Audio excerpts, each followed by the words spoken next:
Hey guys, Sean Gribbins here. I'm a fix and flipper, real estate broker, and general contractor based in Denver, Colorado. I've done over 60 flips, and I've been in the business for a little over 10 years now. So I'm here to give you a couple of pieces of advice going into 2025. Can't even say that. 2025. We're already halfway through, but we're seeing a lot of different things going on in the market, especially here in Denver. Things are pulling back. Things are slowing down. We got to take a step back and really analyze and make smart decisions, because there's more people now losing money than there ever has been, especially in the past couple of years. People are losing money hand over fist. I'm seeing it here in Denver. People are falling out. A lot of newer investors got really hurt this year. So without further ado, let's go into the top 5 issues I'm seeing that can absolutely ruin you. Let's get into it. Number 1, foundation and structural issues. In Denver, we see this a bunch. We have changing soils. We have expansive soils. We've got a lot of clay. You see a lot of houses where newer investors will walk through. They'll think the place is solid. Little do they know it has all kinds of structural issues. And that end buyer, when they pick up on it, it can cost you literally 10, 20, 30. I've seen $100,000, $200,000 problems, guys. You really got to be careful. Anything water related, foundation related, got to be careful.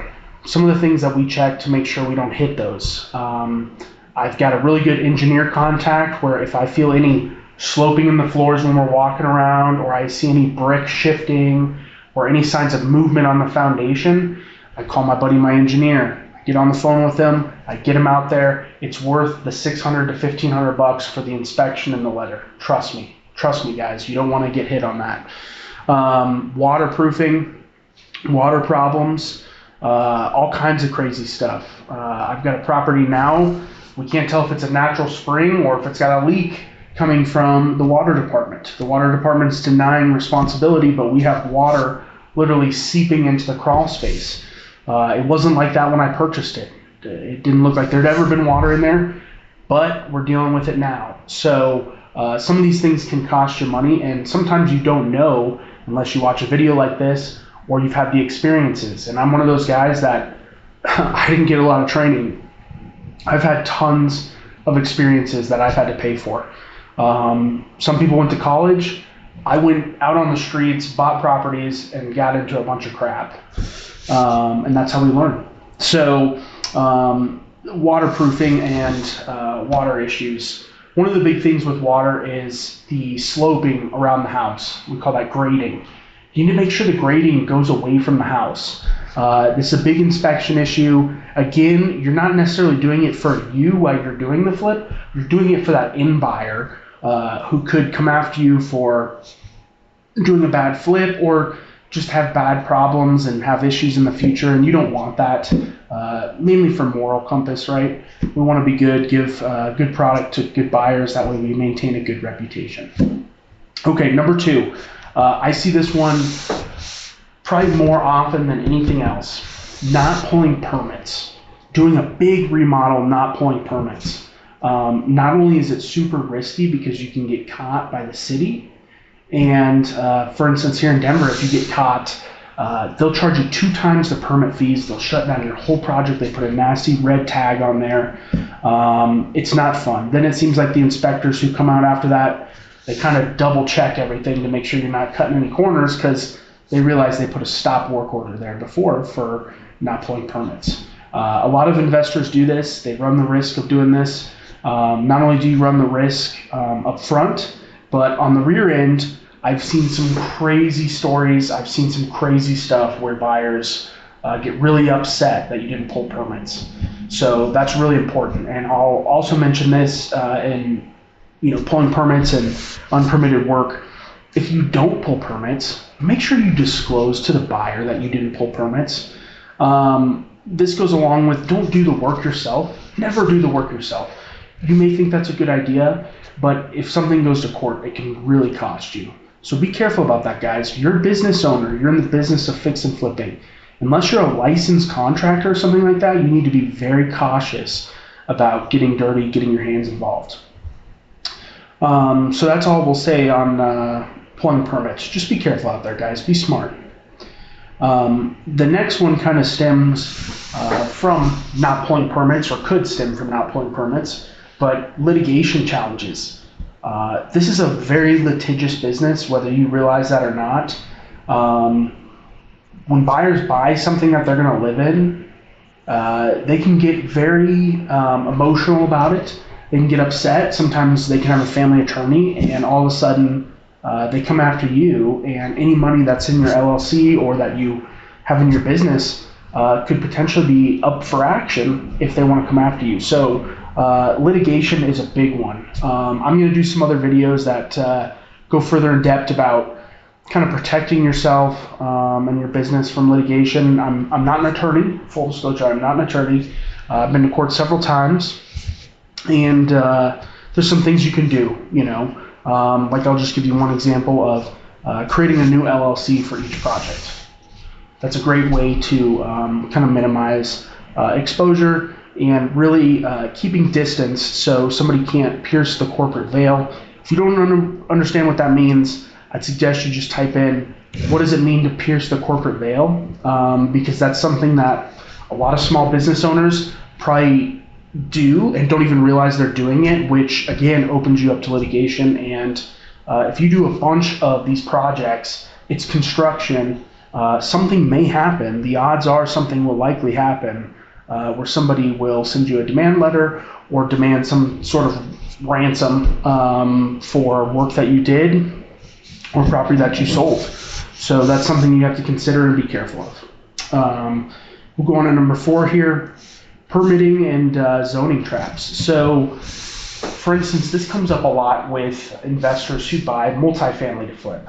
A lot of times we see multifamily units that are maybe fourplexes that are actually duplexes, zone duplexes, known to the city or county or municipality as a duplex, a 2-unit, but that investors converted it to a 4-unit. You've got to be really careful about doing that. If the city comes in, they can crack down on you, they can shut it down. Now you've got 2 tenants who don't have a legal lease and no place to stay because the city's saying, hey, you can't operate this as a 4-unit. It's unsafe. That can leave you in some really hot water with tenants. Litigation, again, going back to the previous point. You just really have to be careful. And if you're going to get involved in one of these nuanced investments in fix and flip, you just need to be cautious. You need to do your homework. It always helps to kind of consult with an attorney who's familiar in your local area about investing in real estate, who's represented fix and flippers. I've heard of all kinds of stuff. I'll give you a quick example. My attorney here in Denver gave me an example of a person he defended. It was a father and son. They fix and flipped a single family house. The basement they completely remodeled. It was an unfinished basement. They went in and finished the basement themselves. Didn't pull permits, did all the plumbing themselves.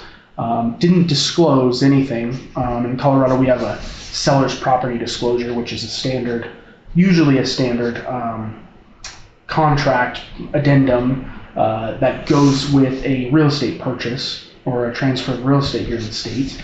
And they basically kind of left all this stuff blank.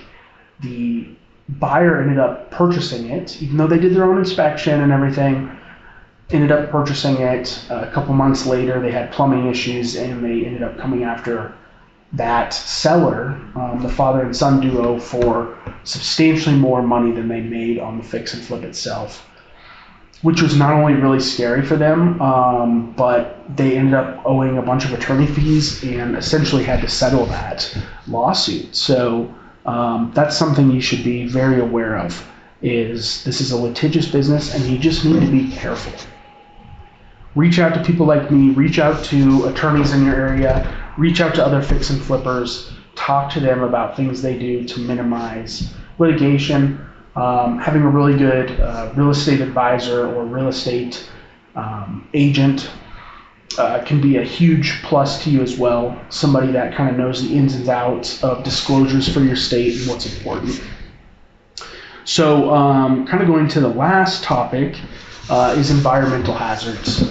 Things such as asbestos, meth contamination, Both of those are big things. So a lot of investors, if you're not pulling permits, you can go open up walls in these old homes that have asbestos, and you can actually cause an environmental spill. And when I heard it the first time, I found out that's ridiculous. But it's true, and these cities will come after you. And in fact, here in Colorado, there's a couple cases where general contractors have been charged with crimes, felonies, for exposing people to asbestos.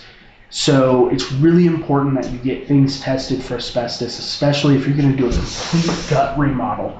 Now, when I'm talking about all this stuff, you're probably thinking, Sean, that costs a bunch of money to do all that stuff. And you're right, it does. To be legal and above bar here, it costs a bunch of money. So that's why now, when the market's reeling back and things are tight, you really got to be buying good deals, guys. It's all about the purchase, and especially with these asbestos and meth properties. Meth is another one. If you see holes in the doors, the door trim is really dirty, has fingerprints on it. There's like dirt on it. You see soot on top of all the ceilings. The carpets are really dirty. The windows have spray paint on them or have been covered. Things like that, right, are strong indications of a meth property. And if you run into something like that, whether you're buying from a wholesaler or on the market or something like that, you probably want to put in some sort of clause or contingency that will allow you to test for meth, because if you get popped with a meth property, it can cost you a ton of money. To clean those properties up is insane, the amount of work. Now, the good news is, like, for instance, here in Colorado, if you do buy a meth property and it's known to the city as a meth property, once you rehabilitate that property and decontaminate it and safely put it back together and have it retested, if it tests negative, there's no disclosure needed on the resale, which some people find kind of amazing, but it's kind of taking a property that is a huge pain in the butt, just shine it up, make it really nice, make it a good home for somebody. And it's nice because the state doesn't necessarily punish people for doing that by requiring a disclosure. So those are a couple tips, guys. If you've got questions, if you want to get in touch, follow me on Instagram, Sean Sells Denver. Go to my website, SeanSellsDenver.com. Get in touch with me. Happy to help you. Always looking for other partners for projects. And we'll see you on the next one, guys. Thanks for watching.